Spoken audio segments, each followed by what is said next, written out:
ഇത് രാമു എന്ന കർഷകനും അവൻ്റെ പ്രിയപ്പെട്ട പശു മീനുവുമാണ്. ഓരോ ദിവസവും രാമു മീനുവിനെ വയലിലേക്ക് കൊണ്ടുപോകും. മീനു സന്തോഷത്തോടെ പുല്ല് കഴിക്കും.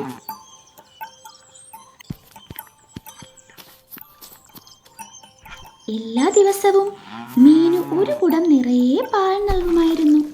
ഇതിൽ രാമു വളരെ സന്തോഷിച്ചു.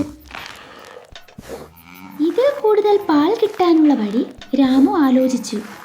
ഒടുവിൽ രാമു മീനുവിന് കൃത്രിമാഹാരം നൽകാൻ തുടങ്ങി. കൃത്രിമാഹാരം കൊടുത്ത മീനു കൂടുതൽ പാൽ നൽകാൻ തുടങ്ങി. രാമു അതിൽ വളരെ സന്തോഷിച്ചു.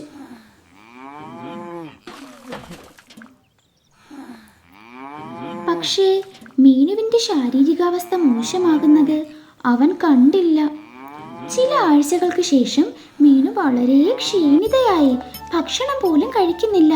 രാമുവിൻ്റെ ഹൃദയം വേദനിച്ചു. തൻ്റെ തെറ്റ് മനസ്സിലാക്കിയ രാമു വീണ്ടും പുല്ലും വെള്ളവും നൽകാൻ തുടങ്ങി. അവളുടെ ആരോഗ്യമാണ് വലുതെന്ന് രാമു മനസ്സിലാക്കി. ഗുണപാഠം: അത്യാഗ്രഹം ആപത്ത്. ഉള്ളതുകൊണ്ട് സന്തോഷമായി ജീവിക്കൂ.